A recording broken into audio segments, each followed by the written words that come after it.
మహర్షి అన్నారు ఒక చోట సుందరకాండలో ఒక అద్భుతమైన మాట అన్నారు.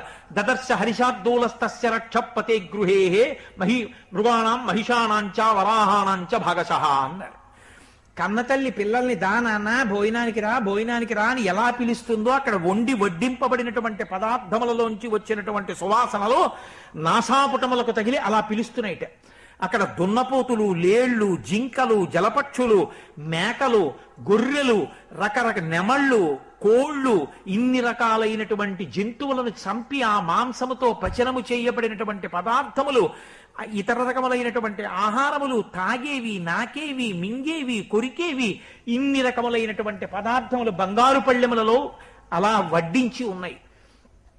లోపలికి చూశారు, ఇంతసేపు అయింది, ఎప్పుడో బయలుదేరాను కాబట్టి కాస్త ఈ ఆహారం తిని పెడతానని ఆయన అనలేదు. ఇది ఇక్కడ సీతమ్మ లేదు, వెళ్ళిపోయారు. అది ఆయన పట్టుదల. అందుకుని అన్నాడు, దేశకాలానువృత్తిశ్చనయశ్చనయ పండిత, హనుమాని వంటి వాడు ఎక్కడ దొరుకుతాడని అడిగారు. మహానుభావుడు దాటి ముందుకెళ్లారు.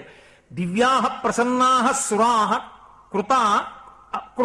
కృతసురాపి శర్కరా సోమాద్దీపా పుష్పాసవ పలాసవాహ, కృతకంగా తయారు చేసిన కళ్ళు, పువ్వులలోంచి తీసిన కళ్ళు, పళ్ళలోంచి తీసిన కళ్ళు, ఎన్ని రకాలైన కళ్ళు సువాసనలతో పెట్టబడి ఉంది. ఇలా చూసి ఇక్కడ సీతమ్మ లేదు, వెళ్ళిపోయారు. ఇంత వెతికిన లంకాపట్టణం అంతా ఎక్కడా సీతమ్మ కనపడలేదు. ఎంతో దిగులొచ్చింది అంతటి హనుమకి కూడా. నిర్వేదాన్ని పొంది నీరసపడిపోయి కూర్చున్నారు.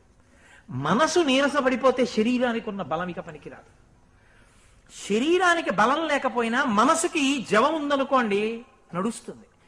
వెనకటికి ఒక మహాపురుషుడు ఒక ఆయనకి కనురెప్ప పైకి లేచేది కాదు, అంత నీరస పడిపోయారు ఆయన. ఇలాగే ఉండేవి కనురెప్పలు. ఆయన కనురెప్ప ఇలా ఉంటే గ్రంథాన్ని చూస్తూ శిష్యులు రాయడానికి వ్యాఖ్యానం చెప్పలేనని శిష్యులు ఎక్కడా దోష